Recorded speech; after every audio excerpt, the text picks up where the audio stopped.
This episode is brought to you by Our Insurance Guy, a local family-owned insurance agency. Eric and his wife Christina are passionate about focusing on the needs of homeowners, farmers, and business owners in the London region. Focusing on service, putting empathy and trust back into insurance. Contact Eric and Christina at ourinsuranceguy.ca for your no-obligation quote today. Ladies and gentlemen, he is a face that you will know well. He's a friend we know well. He was a 7th-round selection in the 77 NHL draft to the Colorado Rockies. I wanted to bring it up because I like to enjoy my way through Hockey DB every now and then. Ladies and gentlemen, Rick Doyle joining us. Rick, nice to see you, my friend. Well, great to see you guys. Hope you're keeping well through this rather turbulent times. Well, we are, and I got a little weller this morning. The day we're recording this is the day I had my first COVID-19 shot vaccination. Well, that's great news, Pete. Yep. Pete, I'm surprised your first question to Rick wasn't when are they starting to play hockey, but we figure Rick knows a thing or two on the inside, but I don't think anybody's on the inside of the OHL situation right now, is there, gentlemen? It's just kind of a... well, it's so fluid. What, have you heard anything, Doyler? Do you know anything that we don't? Well, no, I don't think I know anything that you guys don't, other than the fact that they're still working on it. Yeah. And it looks like it's going to be 4 hub cities with 5 teams in each city, which means the American teams are going to be in Canada. Yeah. And certainly it looks like there's going to be a shortened season of some kind. I know the owners all want to play a shortened season. I know that Dave Branch is working on it rather extensively for the last 4 months. So I'm assuming something's going to come together based on what the sport minister, Lisa MacLeod, was talking about earlier on today, that it looks positive. Yeah. Well, that's, and I hope for the kids like Billy Moskell on our club and Dunkley that this is their last kick at the cat, so to speak. And for those kids, there's so much writing on what they do. I just hope that there's a season for them. Plus, the new DJ Smith's kid is a London Knight. He's coming down here from Ottawa, and I hope they get the introduction. It's kind of a shame to hold them back, but then again, everyone's been affected by this thing. Yeah, and you have to feel for the kids that are in their draft year, Pete. Yeah, that's what I say. Yeah, those kids in their draft. Yeah. Yeah, I mean, it's the only league in Canada right now in the CHL that isn't playing, and the USHL is playing. So that's the feeder system for the National Hockey League draft. Yep. And basically, the kids that are in their draft year are certainly suffering because they're not playing right now. So we hope a shortened season will allow them to give the NHL scouts a look at where they fit into this year's draft. Yeah, you bet. How strange, Rick, is a 20-game season going to look? Because usually you'd think sometimes there's in the regular formation of a season, you'd kind of say, oh well, you get a couple of the kids in early, but then you're making sure to showcase your NHL drafted kids. And then, at the same point, you definitely see that OA flux where maybe half to midway through the season or just after the trade deadline, you start seeing some of those those contracts, professional contracts going out for the OA kids. How tough is it going to be for them to fit all that activity into a 20-game schedule? Is it almost a scenario where it's like, all right, we've got, 16, 17-year-old crop. You guys are going to take game 1, 7, 15, and 18, and then you're going to go this one? Or is it going to be, I don't want to say a hot hand situation, but it's almost a scenario where it's almost going to have to be almost scheduled out for showcase purpose kind of thing. Yeah. Well, there's no doubt it's going to have to be scheduled out. And when you're talking about a 20-game schedule over possibly 7 weeks of hockey, that's 3 games a week. Yeah. And you know that these kids haven't been skating for the past year on a regular basis. So it's going to take some time for them to get into game shape. There's no doubt about it. So fatigue is probably going to play a factor in this year's OHL season. And hopefully, all these kids are in top shape for 12 months of the year. You know that physically, but game shape is another thing. So hopefully they all come in and they can adapt quickly. Yeah. It really it's been a terrible setback for everybody, and but the whole world has been set back. So hockey's just a part of it. Are you looking forward to it though, Rick, one way or the other? I know everybody's not sure where the hubs are going to be, and I know for you and Greg, you're whether it's in London or whether you're calling games is obviously still way up in the air too. But just looking forward to, even if it's one way or the other. I know you. I look back to a couple times. You guys have called a couple games from the studio that were in Saginaw or wherever, sort of thing. So if they say, Rick, go to the studio, put a headset on, and then talk from a distance, I'm sure you'll be like, yeah, old hat. Yeah. Well, we all miss hockey. We all miss hockey live. And certainly I'm hoping that if London is a hub city, that they'll allow media into the building and we'll be able to call a game live. But if you have to go into a studio and call a game, both Sloaney and I are used to that. And we've done it before. And there's no reason why we couldn't do it again. So whatever we have to adapt to, you adapt to in these times. There's no doubt about it. I just assume this year that Sloaney isn't going to take his March vacation to Waikiki, where I get my call up once a year to call a game with you. Yeah, I'm not sure what Sloaney has planned, but I don't think anybody's crossing the border right now. So I'm not holding my breath. Don't worry. No, neither is Sloaney. It's going to be getting back in. Will be the problem. Yeah. Rick, obviously you're leading the way with the Alumni Association, the foundation. Obviously, want to talk to you about a bunch of things to do with the foundation before we get too far into things. But obviously, the thing that came up most recently, I guess, would be the Hall of Fame inductions for 2021. That being, and I know Pete is probably already looking to jab me, that would be the Don Brankley Hall of Fame. Because if I don't bring it up correctly, somebody will kick me, and I'm in the company of two men who will probably do it very happily. So first and foremost, in a year where everybody was looking for a little normalcy, I'm sure you were kind of you and the group are kind of like, this is something we can continue to do. We don't have to worry about deviating this too much. No, we didn't have to deviate a whole lot. The only thing we have to deviate from is the fact that the on-ice ceremony is going to be delayed for a year. So we'll have a double cohort, if you will, next year when we announce the 2022 class for the Don Brankley London Knights Hall of Fame. So that was the only thing that was missing this year. And I'm looking forward to having up to 12 guys go into the Don Brankley Hall of Fame next year. An excellent class, I thought, this year, Rick. Your choices were just superb. You and I have talked about how Pat Riggin was perhaps the best goalie that ever played for the London Knights, and I don't think we're going to get many arguments for people who saw him in his prime. And Daryl Edistrand was he was the leader of the group.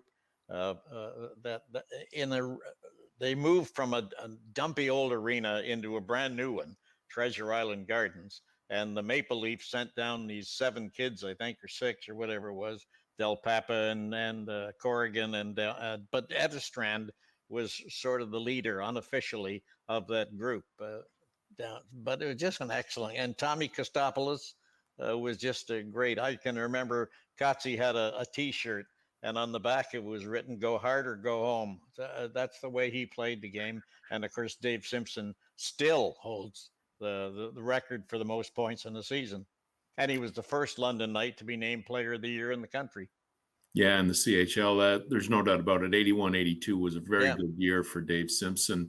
But yeah, we're very fortunate, Pete, right now, and Ryan, right now, that the players that we're choosing, because we're so early in the process, this is only the 3rd class that's gone in to the Don Brankley Hall of Fame. So there's only, as of this year, there's only 18 players in there. So everybody that's going in is certainly very well deserving. And there isn't a whole lot of debate as to whether these players should be part of a London Knights Hall of Fame, because certainly every one of them have deserved the honor based on the players that have gone in already. So we're very pleased to welcome these 6.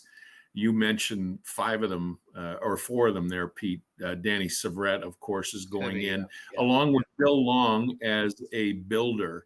Yeah. And the reason that Bill was delayed until year 3 was that we had to track down Terry Long, Bill's son, to let him know that Bill was going in, because we want family representation when we do put these guys into the hall. And Terry was delighted. He's living in the Boston area. So he'll be up next year to the game when Bill is inducted. Did you get the Daryl Edistrand's son to come up? Daryl Edistrand, yes, Daryl Edistrand's son, his daughter, and we got a hold of Pat, his wife, as well. So they'll be involved in the on ice ceremony as well. So we're very pleased with the class that's going in this year, and we look forward to the on ice ceremony next year. I was flattered to eulogize Daryl when he was. They had the celebration of his life here in London after his passing, and I considered that a great honor, because Daryl became a very good friend of mine. When other than professionally, he was a personal friend of mine. He always made it a point to come and scare the hell out of my wife. He'd always be staring in the window, and there we'd be looking at him, and all, hey, who's that guy? And it was him when he got home in the springtime. And Daryl was the first captain in 65, 66 of the London Nationals. So the first captain in franchise history, if you will, and certainly added that stability. He was one of the older players on that team. And of course, an expansion team, you need some stabilizing factor. And Daryl was that for the 65, 66 London Nationals. He threw one of the best hip checks I've ever seen at the London Ice House. Pete Mahovlich was playing for Hamilton, came down the right wing, and Daryl caught him with his hip and up and over. And here's big Mahovlich went ass over tea kettle and down on the ice, and got up looking around and wondered what had hit him. And it was Daryl that threw the check. And it was a good check. It's interesting you say that, Pete, because a lot of people recognize Daryl for exceptional strength. Now, he wasn't an overly big guy. I had the opportunity to play hockey with Daryl in the summers when we were getting in shape for upcoming hockey seasons. And Daryl at that time had played at the National Hockey League level, and he was playing in the American Hockey League as well. And physically, he was 5'10".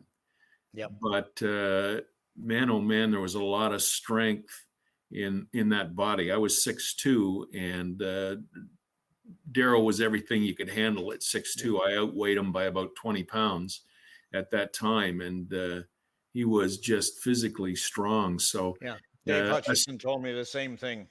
Yeah, a very stabilizing factor on the back end for the 65, 66 London Nationals, and that's exactly what you needed on the back end, a little leadership and a little stabilizing. He was a defensive defenseman. So Daryl Edistrand, a very worthy candidate for the Don Brankley London Knights Hall of Fame. Rick, take us through, obviously, you mentioned third class to go in. Is it broken down one representative per kind of era and decade? Because obviously, as you take a look at the announcement this year and kind of the graphic put together, it's a representative from the 60s era, the 70s, 80s, 90s, 2000. Is that with intent kind of thing? That is with intent. Because we're just getting started with the Hall of Fame, we felt that we had to recognize players from different eras. And what we've done is we've set up the board for the London Knights Alumni Foundation with different eras representatives from each era, if you will. So Dave Hutchison, he represents the era from the 60s, even though he played in the early 70s for the London Knights as well. He started playing in the 60s. I'm the representative for the guys in the 70s. In the 80s, we have Jim Sandlak representing the 80s. In the 90s, it's Ryan McKee. And in the 2000s, we have Robbie Drummond. So those are the 5 guys that are choosing the players that are debated as to whether they go in or not. And then the rest of the board chooses whether these players go in, they vote them in. Now, to get in, these players need at least an 80% vote from the executive. And I'm very happy to say that every player that's gone in to date has been 100% vote that, yes, they are worthy of going into the Hall. I expect that's going to be the case for the next 2-3 years anyway, before we start debating as to whether a player is worthy of entering the Don Brankley Hall of Fame or not. And now for fans, there's and I know for when you first were doing this, I remember talking to you, Rick, and for the first year or so, people were, I don't want to say a little bit confused, but when you say Hall of Fame, people go, well, wait a second, they've got banners in the rafters, but this is something I remember you talking to you and you said, it'll take us a couple years, but people will get it. Obviously, you mentioned the fact that there's a representation inside the building, sort of thing. For those who, if they haven't been able to, or maybe their seats aren't in that particular location, they hadn't made their way around. Take us through what the visual of this Hall of Fame is, because it's not just recognizing names. You're actually obviously, as you mentioned, usually on ice ceremony, but then obviously representation in the up in the 300s. Yeah, it's in the 300 level. It's at the east end of the building, just outside of section 310. And basically there is a wall there. And on that wall are banners of the players that have been retired. In fact, Pete's banner is up on that wall as well, as a builder, a media representative, clearly. And all the banners are hanging there. And then the players that go into the Don Brankley Hall of Fame have a plaque. One of the enhancements that we're going to make in the coming years is that we're going to have pictures of significant championships from teams. So, for instance, the 77 team that went to the Ontario Hockey League final would be one of the pictures that would go up in the Don Brankley Hall of Fame. Great club. Not because you were on it, Doyle. It was that team was very, very good. Very good. I'm surprised it took us this long for it to be brought up. I figured Pete was going right to it automatically. I remember with our next nominee, Pat Reagan. I mean, he was heart and soul of that team. So we were going to get to it. You know that, Ryan. After the game when you beat Templeton, he had a little personal chat with Patty on the ice, because Pat was obviously a target for some of the goon guys on the St. Catharines Club, and he had a little chat with Patty, and I'm sure you had many chats with him in your former profession with Bert Templeton, because he was in North Bay and you were in Sudbury. Well, yes, I had several conversations with him when I was up in Sudbury, and actually I got to know Bert pretty well. And He's a nice guy. He was a good guy. Bert was a great guy. I wouldn't have said that in the mid 70s when you were playing when I was playing against teams that he was coaching, but certainly after I got to know him when I was living in the North, as Bert was at that time with the North Bay Centennials. I enjoyed my conversations with Bert. He was a great hockey guy, and he had a great hockey mind. So if you wanted to talk hockey, Bert Templeton was a good guy to have a chat with. There was no doubt about it. Yep. And then, as you say, Pete, I know going to Dave Simpson. I know personally, I knew Dave the educational individual before I truly got my.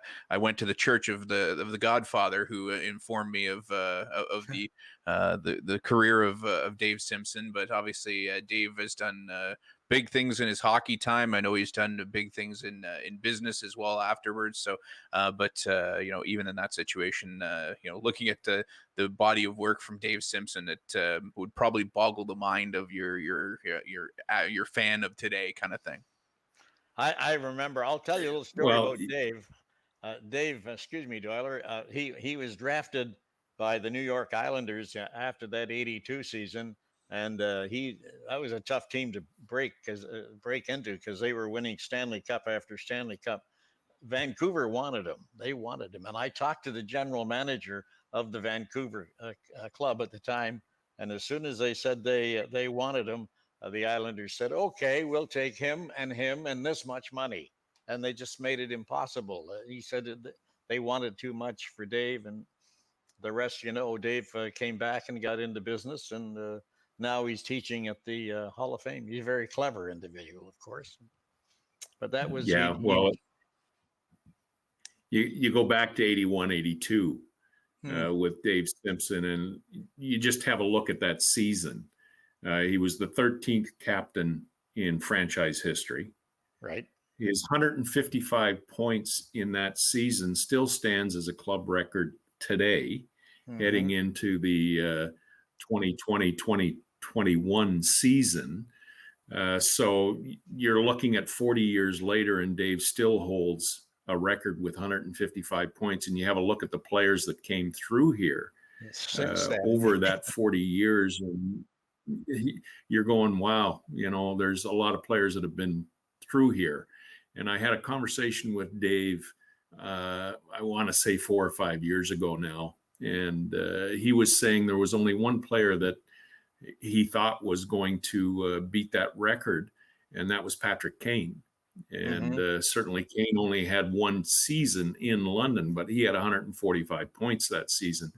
And Dave said that was the only time he was ever sweating that possibly his record was going to be broken. So 81-82 winning the CHL Player of the Year.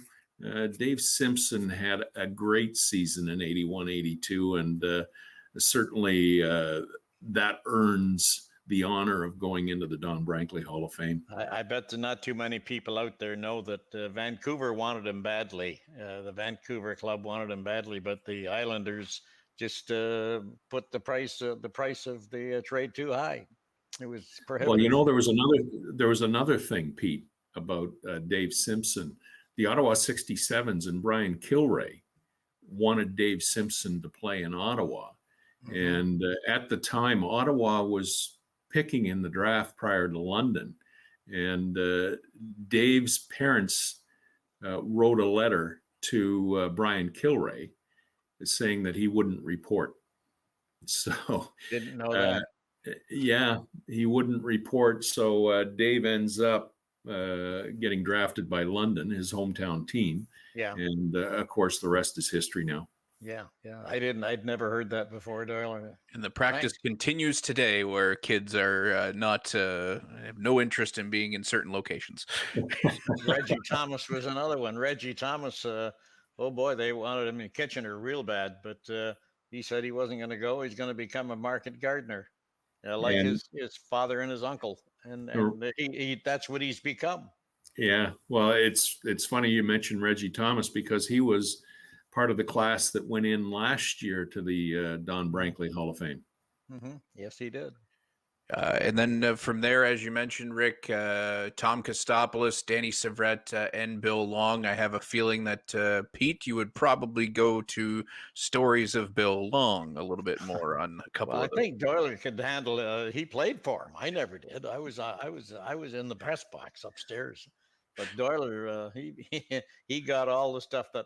Well, the dressing room stuff that you're not supposed to repeat, but I don't know whether you will or not. After a certain amount of time, it's okay. Yeah, maybe.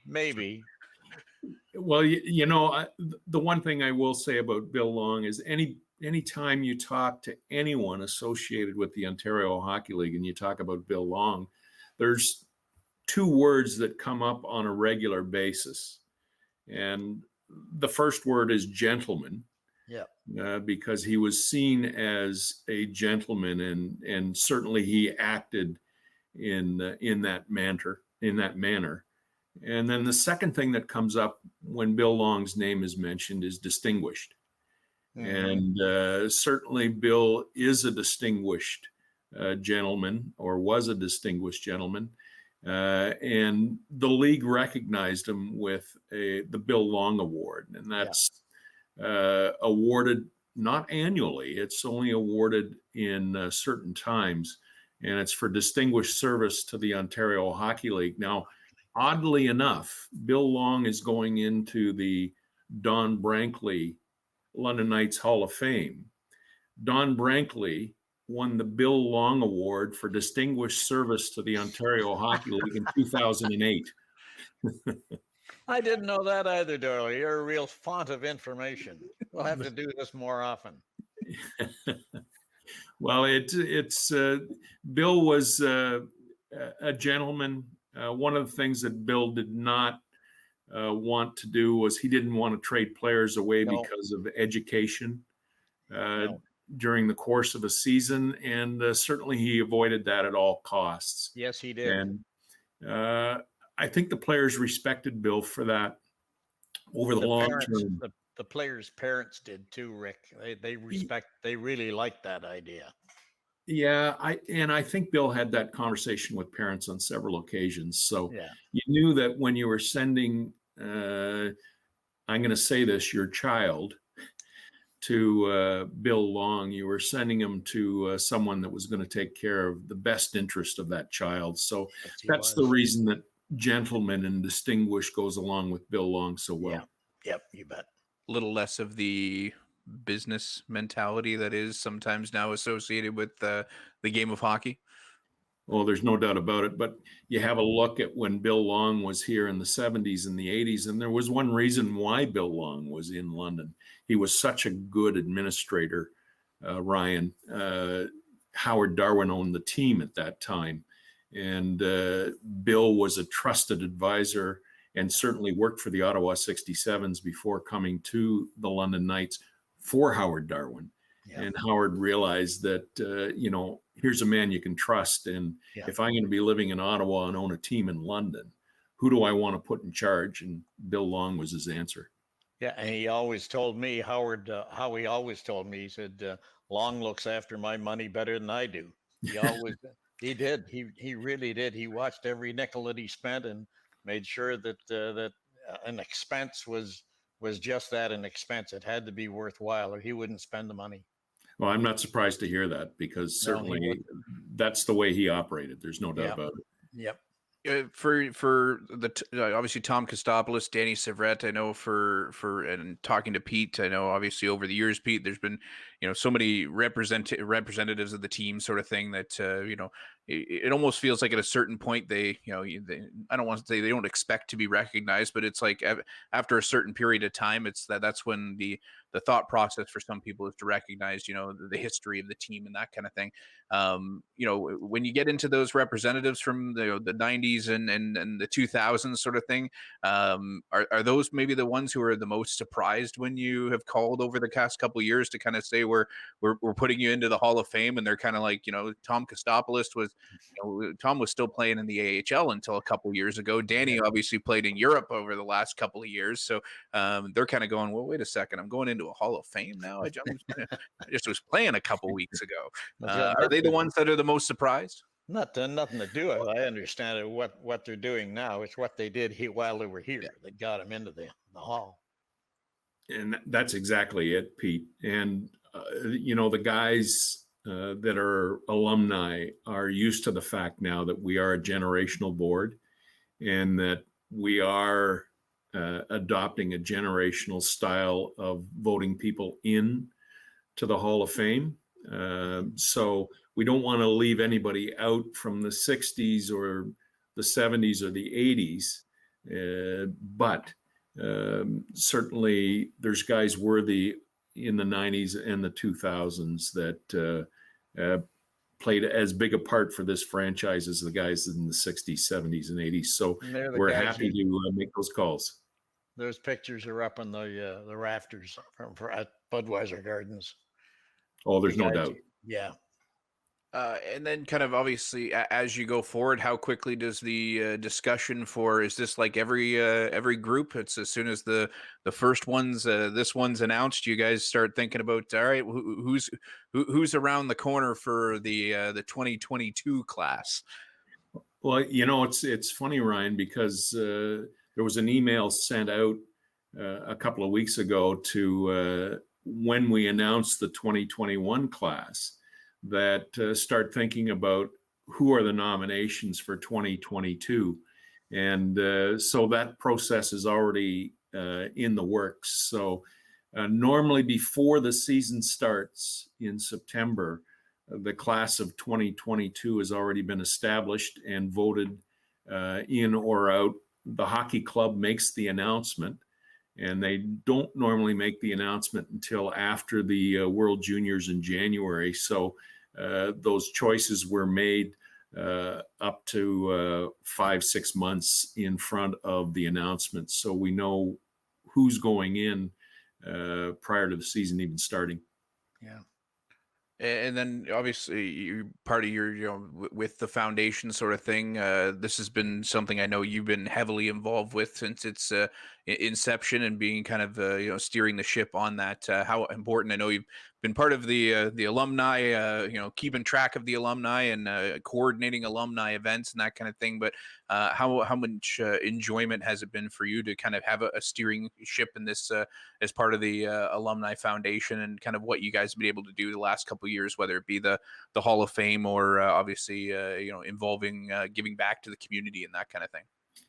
Well, the whole idea behind establishing the Alumni Foundation was the fact that we wanted to keep players connected.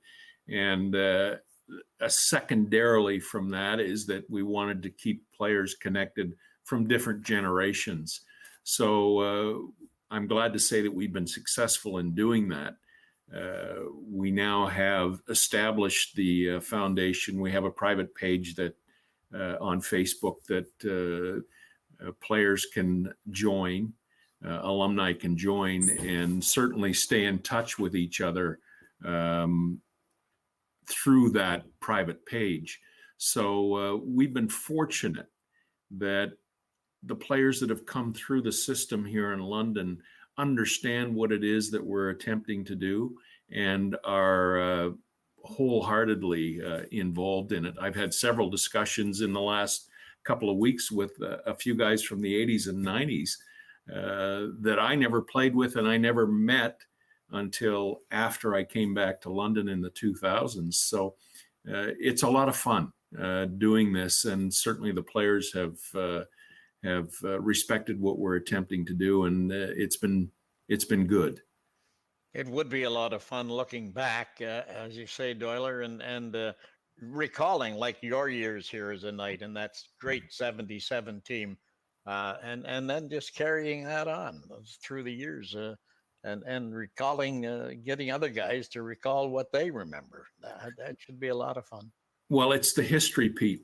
Yeah, and it's maintaining that history. And the one thing that I will say is that when Mark Hunter went to the Toronto Maple Leafs and came back to London in the capacity of general manager and certainly owner here, one of the things that he brought back with him at that time was the fact that the Toronto Maple Leafs alumni have such a significant impact on the Toronto Maple Leafs and the fan base. And he wanted to attempt to duplicate that here.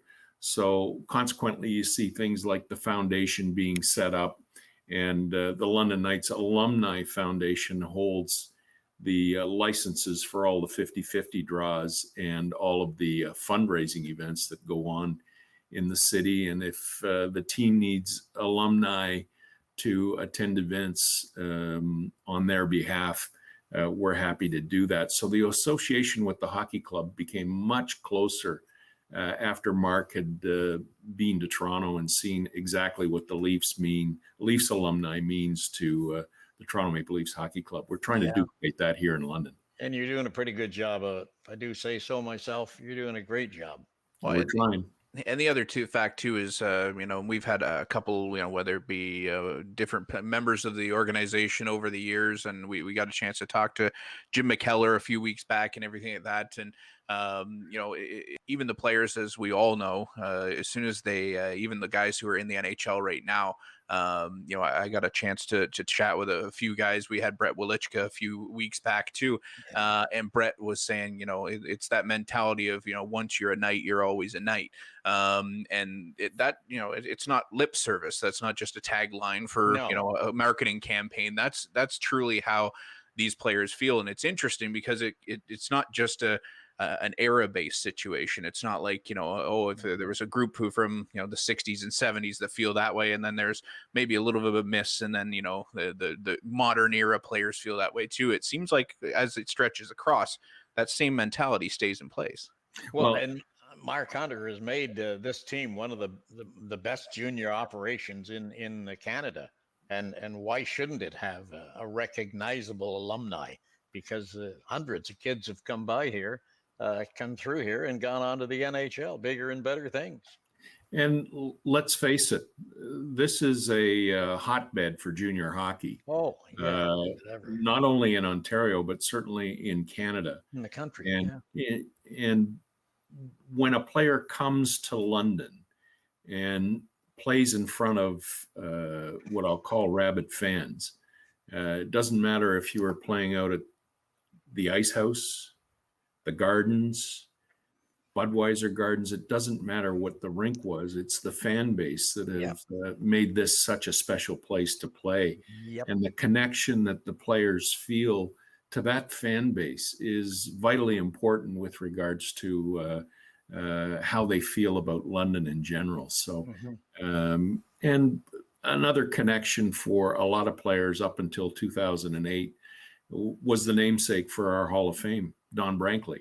Yeah. I mean, he knit that together pretty well with regards to connecting generations. So we're very fortunate, those of us that had the opportunity to play here in London, in front of the fan base that is a junior hockey fan base, and certainly with the people that were involved in the organization through the years.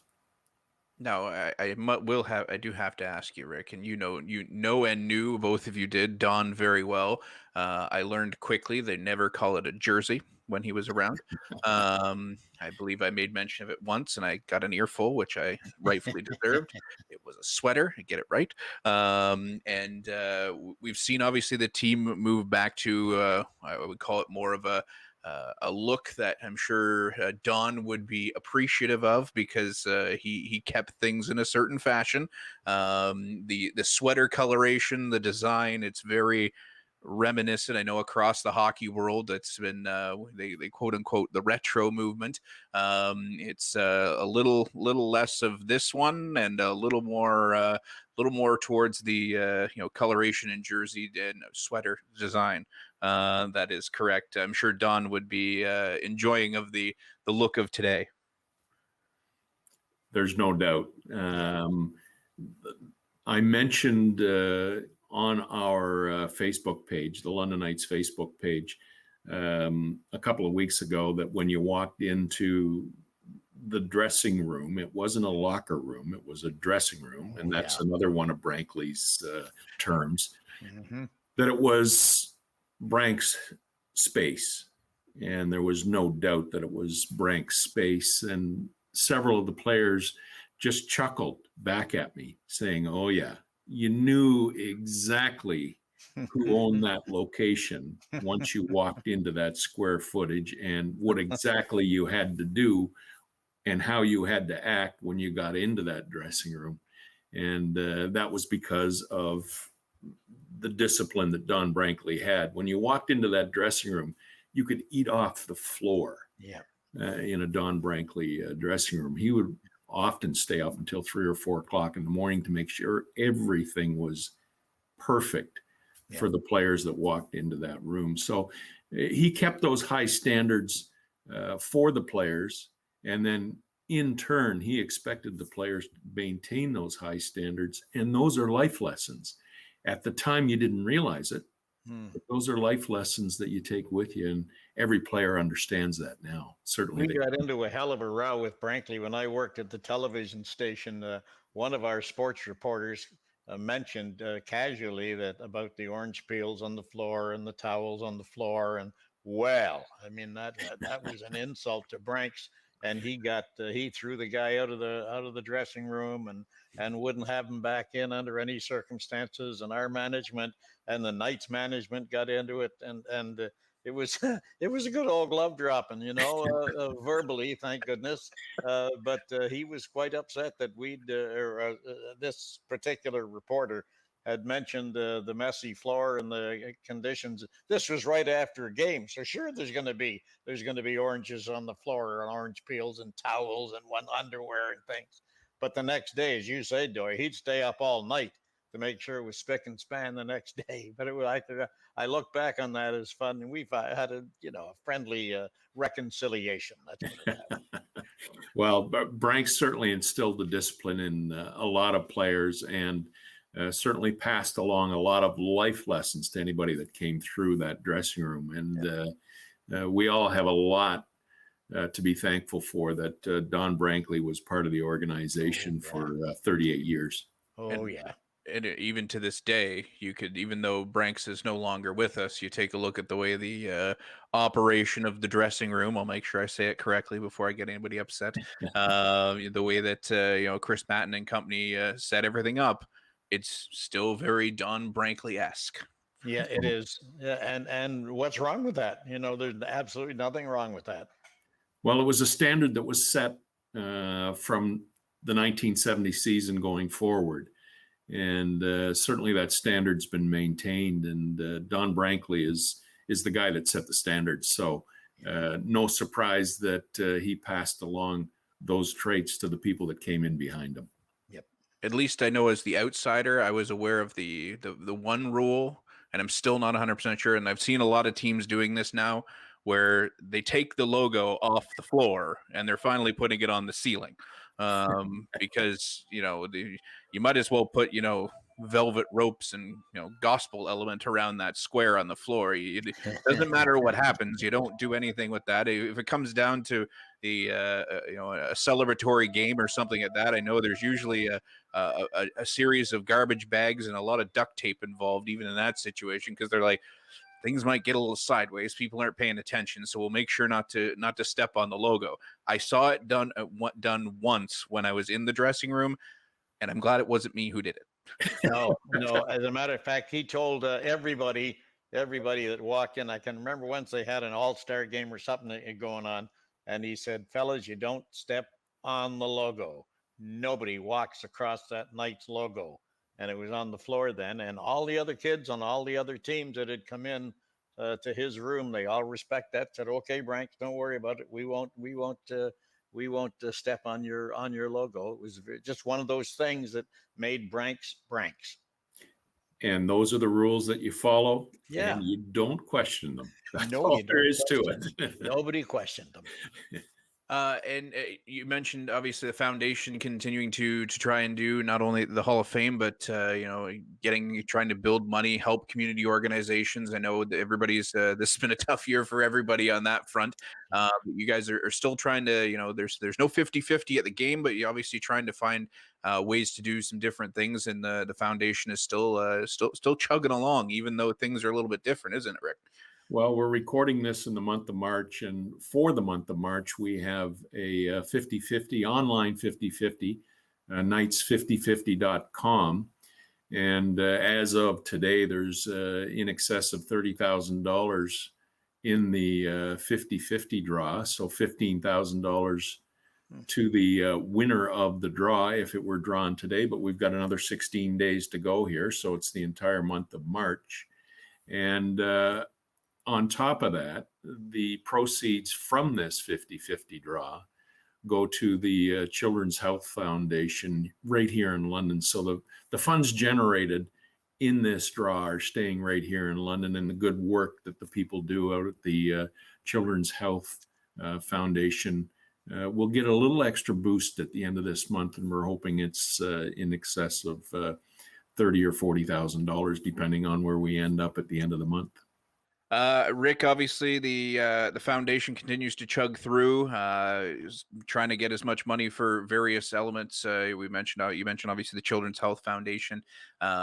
Is this going to be the way things go for the next little bit? Obviously, with everybody's got their limitations of how they can do things. You're not hosting information elements or fundraising events in the community. Obviously this has gone, I'm assuming, decently well. Well, it has gone extremely well, and certainly when the league starts up again this season, we'll be able to do, we've applied for licenses and we'll be able to do 50-50 draws on the broadcast of those games. So we'll be able to be operational for whatever number of games the team is going to play. We'll be able to have a license for a 50-50 draw. So hopefully we'll be able to raise more funds. And of course, the greater London community would be the benefactor of those funds. So different organizations that we would support would receive funds. Good job, Doug. Good job, Doyler. Well, we know we've had a bit of an adventure over this whole show. We've talked a little bit about the league and the situation. We've talked about the Hall of Fame. We talked about the foundation. There may have been a computer glitch or two in the way, but we don't worry too much. Yeah, that happens. Just the sheer aspect here in the next couple months, Rick, I'm assuming all that work for 50-50 and so on and so forth has been done and put in place. Are you just sitting there waiting, going, all right, let's like every other hockey fan saying, let's just give me some details, give me something concrete I can work with here, kind of thing. Well, I think there's 3 people on the screen right here that really miss live hockey, and you can expand that across the greater London area for sure, and certainly across the Ontario Hockey League with regards to the fan base. And we're all waiting with bated breath as to when the league's going to start and what it's going to look like. So we're all in the same boat. We'd love to see it come back. We'd love to see some live hockey, and certainly as an alumni foundation and the London Knights Alumni Foundation, we'd like to raise some money for the community. So we're waiting, we're ready, and all we need is for David Branch to push the button, the go button. Let's hope that he hits his finger on the right one, on go. That's right. Before I let you go too far, I always have to go to Rick on draft is coming up this summer. How is the crop looking for area kids? Well, certainly area kids are going to do well at this year's draft. And specifically when you look at the London Knights, Logan Mayu has gone from a C-rated player to a B-rated player. Of course, he went over to Sweden and played, so he increased his stock for the upcoming NHL entry draft. Ben Rogers is rated as a C prospect for this year's draft. I was surprised last year that Kirill Steklov did not go in the NHL draft. I'm anticipating that he's going to go in this year's draft as a 19-year-old. So there's lots of players. The Montgomery kid is rated as a C prospect. Mm-hmm. I anticipate that he could improve his stock, providing that the NHL scouts get to see him play 20 games with the London Knights this year. So anticipation for Brochu, who signed a pro contract. With regards to him going as a 19-year-old would be nice to see. And certainly he's had the opportunity to sign in the Pittsburgh Penguins organization, and he's dressed for a couple of AHL games. Antonio Stranges, he signed with the Dallas Stars affiliate in the American Hockey League in Dallas, and he's actually got in a few games. So it's going to be fun to see how he can improve his stock rating with regards to the upcoming NHL entry draft as a 19-year-old. So all of these kids have the opportunity. It would be nice to see them get 20 games in and allow the NHL teams to evaluate them properly. Yeah. At this point, I guess so we're in the mentality of for a long time people are, it's not a season unless it's this many games. It's not a season unless it's this many games. Now we're just to the point where we'll say 20 is better than 0. Well, it is for the kids involved. And remember, they are kids. They're kids with the dream. And no one likes to see the dream shattered. So give them something to do. Give them something to play to at least show the skills that they have. Yeah, and these are the kids that are in their NHL draft. And Pete, you mentioned it earlier in this segment that the overage players, it'd be nice to see Billy Moskal and Nathan Dunkley get the opportunity here to see what they can do with regards to their draft stock and their opportunity to play pro hockey at some point in their career. And it'd be nice to see Billy Moskal, who's played here for 5 years now, come back and finish out his career as a London Knight. And certainly Dunkley has been over in Europe. He's been playing in Europe this year. So all of these players that are at the end or at the beginning of trying to create a pro career, you'd like to see them get the opportunity to try to do that. Yeah, you would, for sure. Alrighty, Rick, I know you're a busy guy. I'm surprised the phone hasn't, or at least it's been on silent, so we haven't heard it ring 400 times for people looking for either hockey expertise or their favorite spirit or other elements. As beer, toboggan, beer. That's what You've got that right, Pete. Yep. I see. I just wanted to throw it out there just to kind of bait Pete a little bit. I figured he'd throw the plug. Whether there's hockey in the next couple weeks or in the next couple months, Rick, we look forward to seeing you soon. Well, thanks, guys. I appreciate the time, and certainly enjoyed any time spent with Pete and you as well, Ryan, with regards to speaking hockey, because you guys understand what London is and what hockey means in this city. Draft time comes. Let's do it again.